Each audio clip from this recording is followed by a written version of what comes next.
name's Mike Clifford, and I'm the technical director with the Greater Edwards Aquifer Alliance.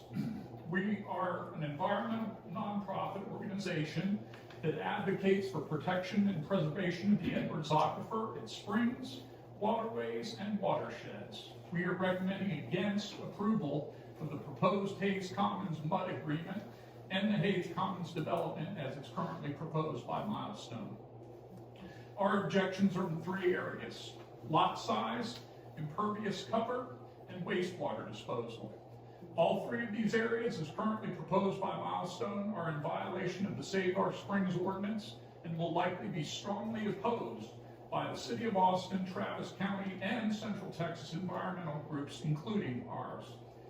The most recent similar proposed development, Jeremiah Ventures, was tied up for 6.5 years in legal wrangling between the developer and the aforementioned entities, and never achieved completion because it was over the recharge zone.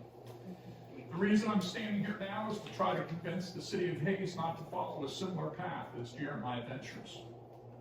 There's a reason why we oppose developments like Hayes Commons over the recharge zone. As you've heard, it's an environmentally sensitive area with multiple karst features, faults and fractures in the landscape that provide a direct pathway to groundwater and then to Barton Springs.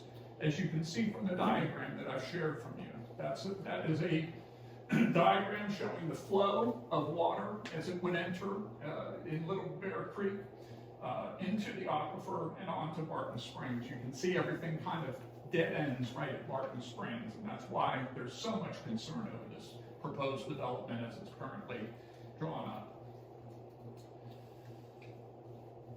The proposed sewage disposal method is to land apply 40 to 50,000 gallons per day of treated sewage effluent at the confluence of Little Bear Creek and a tributary, which could lead to treated sewage runoff into the tributary and Little Bear Creek and the subsequent pollution of the aquifer and by extension Barton Springs.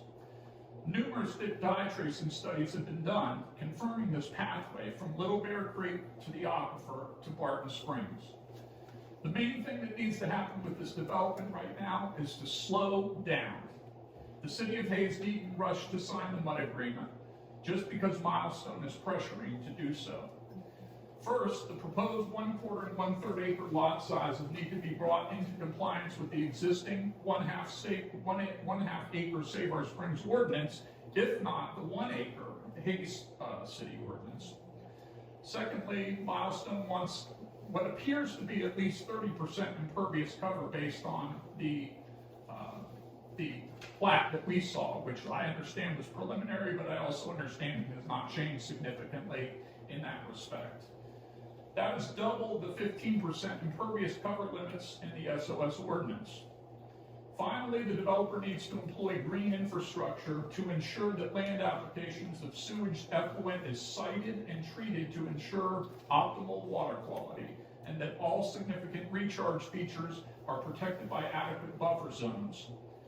They could look at something like beneficial reuse of effluent, instead of just throwing it onto the aquifer, which is what is currently proposed. Only when these three conditions are met should the City of Hayes even consider moving forward with Hayes Commons. We urge you to decline approval of the Hayes Commons mud. Thank you. Thank you.